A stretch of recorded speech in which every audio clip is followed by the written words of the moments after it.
Today, our English project is about the tragedy of Julius Caesar by William Shakespeare. As you might know or mightn't know, the other class also worked on the same topic. Thus, they made some essential parts that we can't present right here, such as the PowerPoint and other things. Yet, we made the brochure, the video, and a timeline board created by Rakvi. At first, we'll start by presenting Abdulaziz Al-Brahim, who will talk about Cassius' role in the tragedy of Julius Caesar. Uh, Cassius is the ringleader of the conspiracy. He is politically savvy and manipulative. He reasons the way Roman people treat Julius Caesar, and he also hates his personality. So he manipulated Brutus into joining the conspiracy, which led to the assassination of the Caesar. And now I leave you with my colleague Nawaf al-Rukbi to present his board. Hello, everyone. My name is Nawaf Rukbi. I will present this timeline from the tragedy of Julius Caesar. Now, as you can see, there aren't many events, but surely there are much more than this. These are only the 5 main events, so bear that in mind. It all starts after his victory against Pompey in a civil war. From that point onward, he starts to get warnings or signs about the near future. Like the soothsayer, for example, when he tells him to beware the Ides of March, and his wife when she has dreams about his death. But he decides to ignore them and lets his arrogance take over. Before we start with the assassination, you should know that the conspirators mainly consist of the protagonist, Brutus and Cassius, and some other people. They do it. They actually kill him, assassinate him, and that's when we get to the speech by Mark Antony. Now, because he was very eloquent in speaking, it was easy for him to fill the hearts of the people with hatred towards the conspirators. That led the conspirators to flee from Rome, and that was the only way to survive. Now, this is the beginning of the civil war, the second one. It's called the Battle of Philippi. Now, in this battle, this is where most of the action happens. To begin with, the protagonists die; they kill themselves, as well as thousands of other people. Now, I'm just going to go over the main things. Cassius kills himself after Cassius kills himself when he's fed false information about his friend's death, Titinius.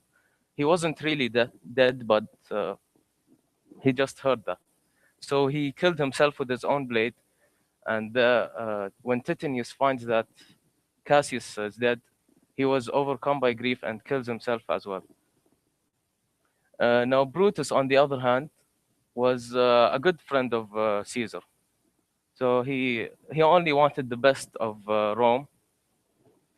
And when he admitted defeat to Octavian and his forces, when he admitted defeat, he killed himself and said that Julius was avenged. That's when Mark Antony called him the most honorable Roman. And that concludes the timeline of Julius Caesar. And now here comes Omar Ghadir to present to you this brochure he made.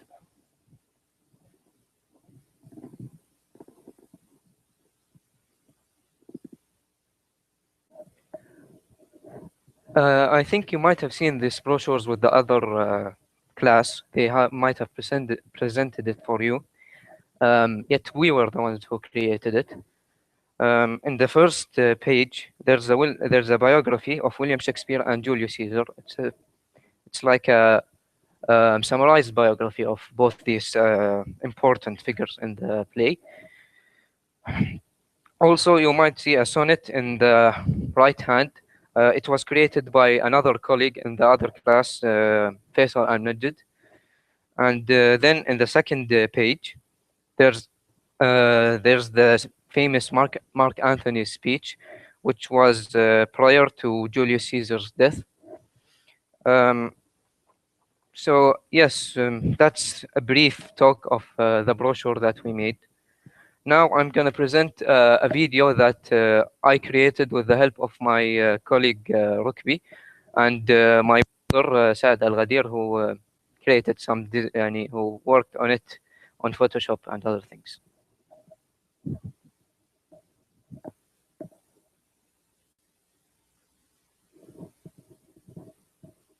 Julius Caesar. Great facts. Number 1. Because of Julius Caesar's new actions, many of the Roman senators believed that Julius Caesar was eventually trying to overthrow their Senate. Thus, they agreed to end this once and for all by planning to assassinate Julius Caesar during their next meeting. The most loyal of his men, Brutus, was easily convinced to participate, since other members, such as Cassius, convinced him that this plan was in the Romans' best interest.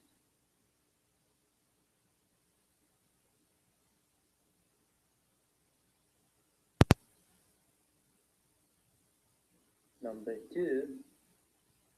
Julius Caesar's last words are of controversy among historians. Among the many variations of his last words is an interesting one. This variation states that he said, "You too, child," to Plutarch, a spectator of the assassination. Julius Caesar said the previous quote, as Brutus was going to participate in the assassination. This added to the most accepted electronic variation. "You too, Brutus," assists in the speculation that Brutus might be Julius Caesar's son. Yet since only one of the spectators was to carry out this variation, and that no other evidence is there, the speculation that Brutus is Julius Caesar's son should be taken with a big grain of salt.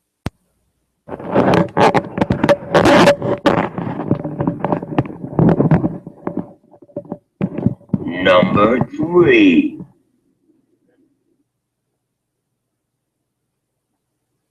Can you name some Roman emperors? Most people would answer with Julius Caesar, Augustus, or Euripides.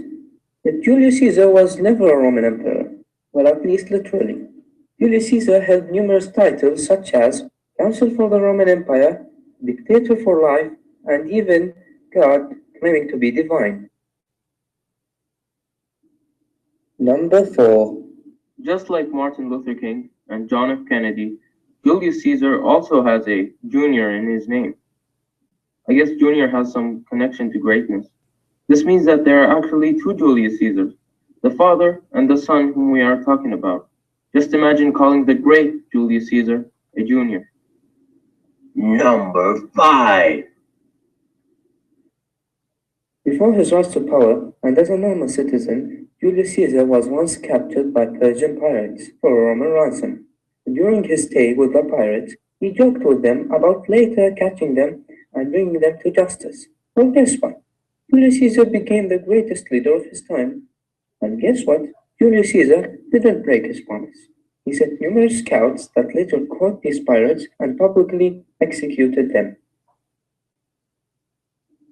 Number 6. Julius Caesar was involved in many relations.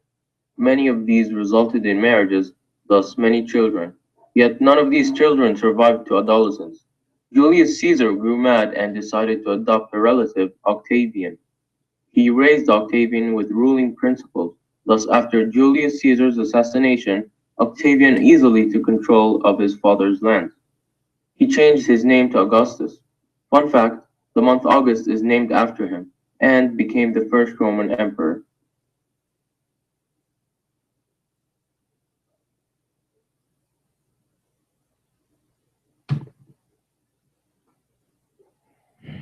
That's it. We finished our English project, and